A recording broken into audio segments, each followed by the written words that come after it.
You know, we often think about eating really good food and enjoying that, but one of the things that I like to do, especially at this time of year, is to feast on the smells of spring. And there are so many amazing smells at this time of year. I don't know why things smell so good in the spring. Maybe it's a way of flowers and other things getting more attention from animals, and maybe there's a lot of competition now, so they have to do that. But for some reason, at this time of year, there's just, you walk through the village here or out into the fields, and these amazing smells hit you all over. And some of them, a lot of them, are from domesticated plants like ornamental plants. So we're creating those smells, but some of them are just from, you know, the native species that grow around here. But incredible, like candy smells, like better than candy. I think candy was invented to mimic the smell of things in nature. But this is one right here. These grape blossoms, even wild ones, just smell incredible. And you can often be out in the woods and you'll have this amazing smell hit you, and I know that it's the smell of grape blossoms, but a lot of people don't know that smell. And yeah, it's incredible. So I'm gonna just take you around to enjoy some of these smells. I know you can't enjoy them as much as I can, but you can probably find them in your area. And we're gonna see what there is to smell at this time of year.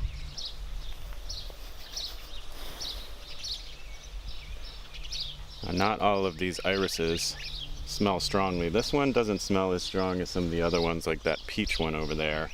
And there's, you know, sometimes selecting the irises for smell, sometimes color and form, and sometimes both. But sometimes they're more focused on the aesthetics and the looks of it, and so the scent falls into the background. The same is true with a lot of ornamental plants that have scents, like roses. There's some roses that just don't smell like roses at all. And this is a really delicious smelling peach colored rose that I'm trying to increase so that I can plant out. We have mostly purple irises here, and those are ones that I originally brought from Madison, and they've been spread around the village. And this one has a faint smell, not a lot, but the ones that smell strong are just like candy, amazing. So this is that purple iris. It's pretty ubiquitous, and that has a pretty amazing smell. It did just rain, so it interferes with the scent a little bit. And over here is a rugosa rose, and this has been making this whole area smell strongly of roses. Just incredible smell coming from this. And this also has big rose hips later in the season that can be used. They're really fleshy, and you can use them for all sorts of applications. You can dry them or use them in a jam.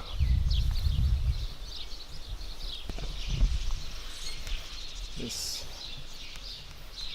does not smell at all. Clematis does not smell. Some flowers just don't have a scent. Very showy, but no scent. This is one of my favorite times of year because the black locust is flowering.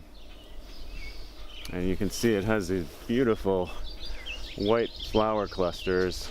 It's a legume, obviously, and it will have these little bean pods later in the season. Some of them still, you can still see some of the brown ones on there. But these things just smell like the most delicious smell you can imagine. Just like candy, or something so much better than candy. And the trees are just covered with them.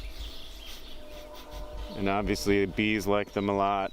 Black locust is a great resource tree because the wood is rot resistant, so it can be in the ground for like 25 years. That's the posts that I have in my vineyard are actually black locust posts. But you can use it for coppicing, so you can cut it back and use it for firewood or for stakes for your garden.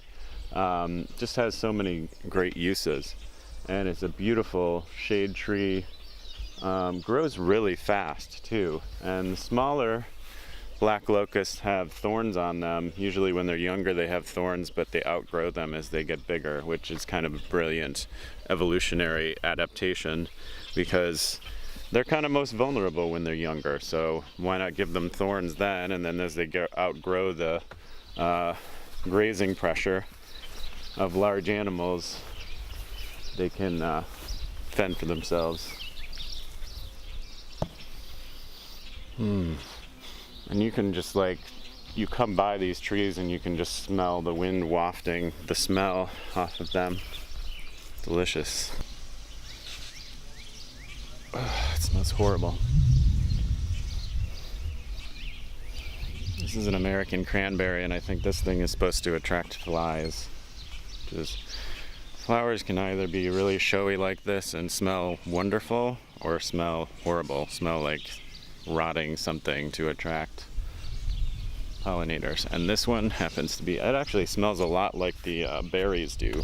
If you've ever had the berries of American cranberry, they really stink. So this is not one that I would recommend for going around and smelling. Avoid this one. This is a honey locust, and these ones are a little bit past their prime, but when they're in full bloom, this is another one that just fills the entire area with an amazing smell. And I think they're called honey locusts because, you know, they attract bees, and often when they're in their full bloom, you just hear this buzz up in this tree, and it's just tons of bees pollinating. And you can see these are not showy compared with the black locust, even though they're related, but they still have an amazing smell. And I think they're called the honey locust because bees will pollinate them, and then the honey, you can get the honey from this, the locust honey, and it's just incredible tasting honey too, apparently. This is Tartarian honeysuckle, which has an incredible smell, but it's kind of invasive.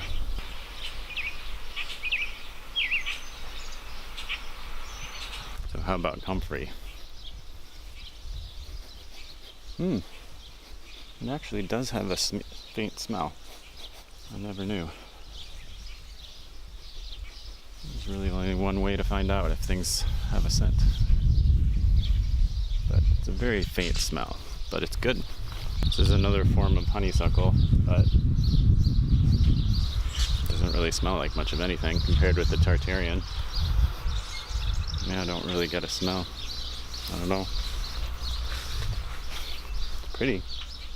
So if you want to go out and enjoy some of these smells, you're going to have to do it quick because it doesn't last very long. These irises will only bloom for like a week and a half or so before they're gone. Fortunately, there's different varieties and they bloom at different times, but it seems like most of the scents of the season come in springtime. And so if you can, make an effort to get out and enjoy some of those smells. Stop and smell the flowers, as they say, and enjoy the spring. So